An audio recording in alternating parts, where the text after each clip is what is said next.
تخيل ان منتخبك يطلع من كاس العالم لانه مش ضعيف، لا بسبب قرار تحكيمي. لحد النهارده ناس كتيره شايفه انه ظلم له، لكن هو ده فعلا حقيقي. النهارده هنحلل مباراه مصر والارجنتين، وهنعرف فعلا هل الحكم اللي كان بيحكم ده كان ظالم فعلا ورشوي ولا لا. وعلشان ما اطولش عليكم في المقدمه، يلا بينا على الانترو ونخش على الفيديو. يلا تعالوا بقى اشرح لكم التفاصيل. بعد ما الماتش بدأ يعني والمنتخبين سلموا على بعض، بدأنا في الماتش. ففي الدقيقة ال15 تقريبا او ال14 مصر بتسجل الجون الاول عن طريق اللي جاب الجون الاول كان هو اللاعب ياسر ابراهيم. هو اللي جاب الهدف الاول بالهيد، جابها بالراس. كان بصراحة الجون صاروخي. يعني الارجنتين لاعب نط مش كان قادر يصد حتى الجون اللي دخله زيكو. يعني الجون يعني كان ناري، وحصل احتفالية والناس كلها خلاص كده مصر كسبت زي ما عملوها في استراليا. وبعد ما الماتش قعدنا نلعب ونجري والهبل اللي كان بعد في الماتش يعني. فبعدها جه في الدقيقة 58 في الشوط التاني مصر تسجل الجون التاني بمروان عطية. يدنه يجري بالكرة، راح مبصيها لزيكو، مصطفى زيكو. وبعدها راح مصطفى زيكو جاب حتة جون هيد اسطوري. واللي كان جاب الجون الاول هو ياسر ابراهيم. يعني بصراحه ياسر ابراهيم كان جاب جون حلو قوي. والزيكو بقى جاب جون تاني بقى بس برجله، بس بصراحه الجون كان حلو جدا. طبعا الحكم ورئيس فيفا كانوا مصدومين، والمنتخب الارجنتيني كله مصدوم اول ما الجون التاني دخل. فبعدها المشجعين اللي كانوا قاعدين في المدرجات الارجنتينيين مسكوا اكياس البيرة، اللي هي الحاجات زي الخمرة وزي السجاير والحاجات اللي بتتشرب دي. فقعدوا يرموها على الناس اللي قاعدة بتشجع مصر قدامهم، لأنهم يرموا عليهم الحاجات دي. ولو ما تعرفش برضو ان في مسلسل اسمه سيمسون، ده بيتوقع كل حاجة بتحصل في الحياة. فبعدين الناس بقى معظم الناس مصدومة ومستغربة ازاي بيتوقعوا الغيب والحاجات دي. لكن لا يعلم الغيب الا الله. يعني ما حدش يقدر يتخيل ايه اللي هيحصل قدام غير ربنا. لكن الناس طبعا هتقولي طب هما بيقولوا حاجات وفعلا في الحياة بتحصل، لكن الحقيقة ان الحاجات اللي بيقولوها دي بتبقى مترتبة. يعني مثلا هيقولوا ان السنة الجاية مثلا هيحصل كذا كذا. يعني مثلا زي مثلا السنة الجاية هقول لك مثلا زي ايه. السنة الجاية مثلا انا هسافر امريكا، والسنة اللي بعدها هسافر فرنسا. وتكون مجهز فلوسك من دلوقتي بس مستني الوقت عشان تقدر تسافر. هما مثلا كرتون سيمسون دول بيعملوا كده، بيرتبوا الحاجات من قبل وكمان يعملوها في المستقبل. لكن دي حاجة حرام اصلا وغلط جدا. والناس بقى بتشوف بقى وبتتصدم بقى، لان كل الاحداث دي بتحصل في قلب المسلسل. وغير كده اصلا وهم بيتخيلوا الحاجات اللي بتحصل.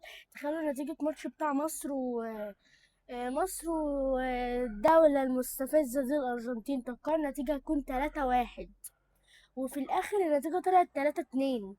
يعني النتيجة حتى الغيب اللي كانوا متوقعينه طلع، اللي كانوا متوقعينه أصلا طلع غلط.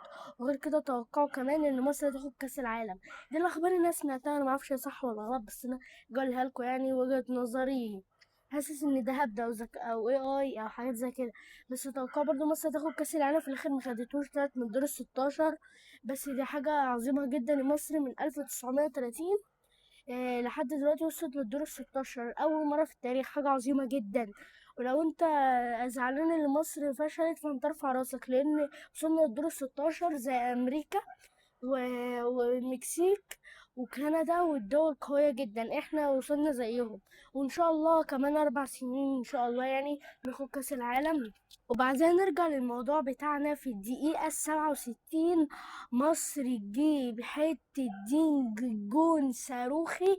يعني اسمه ده مروان عطية بصى الكرة لهيثم حسن. هيثم حسن جاب الأرجنتين اللاعبين من اول الملعب رخ للملعب جري. راح مدخل جاب كوبري فيلسي يعني في لاعب، ودنه يجري بالكوره لحد ما وقف لاخر الجون.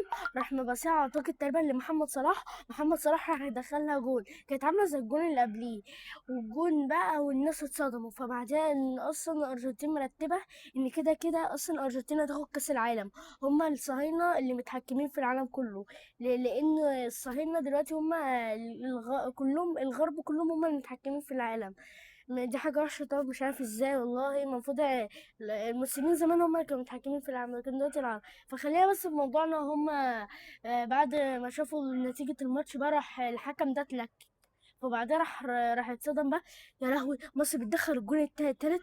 لا لا لا، لازم الغي الجون ده، لازم اطلع لهم باي تلكيكه. انت تفيت على الملعب، انت تفيت على الملعب، التفه دي هي اللي لغت الجون، ماليش دعوه، التفه دي هي اللي لغت الجون. بعدين راح قال لهم انت رحت. وبعدها راح قال لهم الحكم في الاخر ان سبب ان الجون اتحذف بعد القصه اللي عملناها دي كلها بسبب الجون التالت. كل دول الارجنتين صفر. احنا كنا متخيلين اصلا الارجنتين هتكسب 3 في الاخر صفر. يعني لحد الدقيقه 80 احنا كنا صفر. انت متخيل؟ يعني فاضل 10 دقايق وخلاص كده الماتش خلص. وانا بقى في الدقيقه 80 صفر بقى، صفر والنبي يا عم، كفايه جونين ولا كفايه جون واحد بس؟ صفر صفر، عايزين الماتش يخلص يكون كسبانين. فبعدها راح الحكم راح قال لي انت خبطت في اللاعب، رحت موقعه وجبتها جون. المفروض كده ضربه جزاء ليهم. وبرده شوبير صد الكوره. تقريبا كانت ركله حره تقريبا، أو حاجه زي كده. تقريبا كانت فاول كمان. بعد ما كانت فاول فبعديها راح ميسي دخل اول هدف ليه. بصراحه اول هدف ده محسوب، وتاني هدف بصراحه محسوب. يعني هما في الشوط التاني اول ما شافوا الجونين او التلاته يعني المفروض دخلوا، فهم اتصدموا بقى. يا لهوي، لا ده احنا لازم نقلب بقى. فميسي قلب 2008 واللعيبه بتاعته. فبعدها راح ميسي راح مدخل في اول جون، والجون التاني قلنا بعدها ماشي.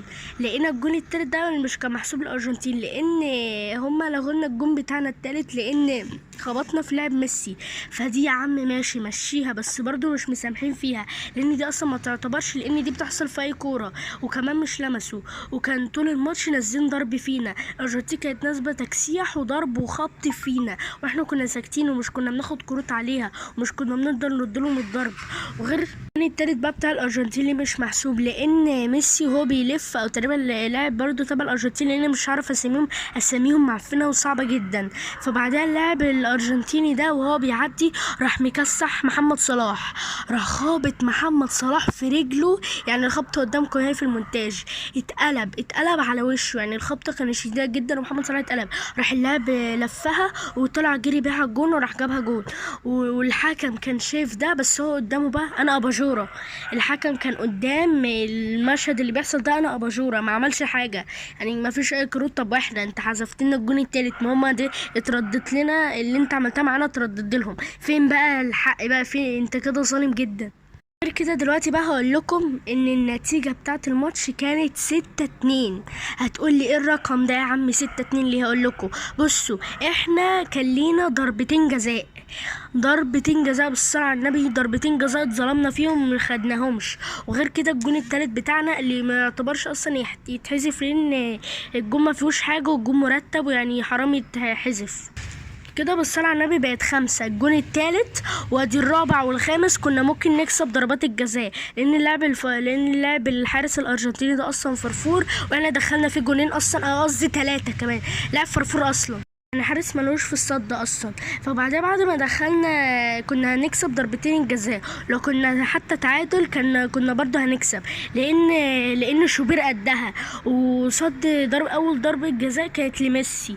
بس كان ضربة الجزاء مش كان يستحقها بصراحة، يعني كانت ضربة جزاء جاية من نفسهم كده، مش عارف ليه. غير الضربتين الجزاء بتوعنا مع الجون التالت كده 5. الجون السادس بقى ممكن يكونوا 7-8. لينا كذا فاول وكذا ركلة حرة، لان اتخبطنا كتير واتضربنا كتير. وغير كده بقى بعد ما خلصنا من المصلحه بتاعه التجوان دي، كانوا مدخلكم في مصلحه الكروت بتاع الحارس لما ظلمنا بجد بقى. الحته الاخيره واللي قبل الاخيره اعتقد. لو هتلاقوا الصوت في اخر حته دي مش احسن حاجه، لان انا واقف بسجل في البلكونه والمايك في ايدي، وصوت الهواء بتاعه الكلاب وصوت العربيات ماشيه. يعني الشارع على طول النهار فاضي، او مش فاضي، بيبقى فيه عربيات بس بيبقى هادي. دلوقتي اول ما اخش البلكونه واسجل الساعه 2 بالليل ولا 3 الفجر، الاقي الشارع كله عربيات وهو كلاب.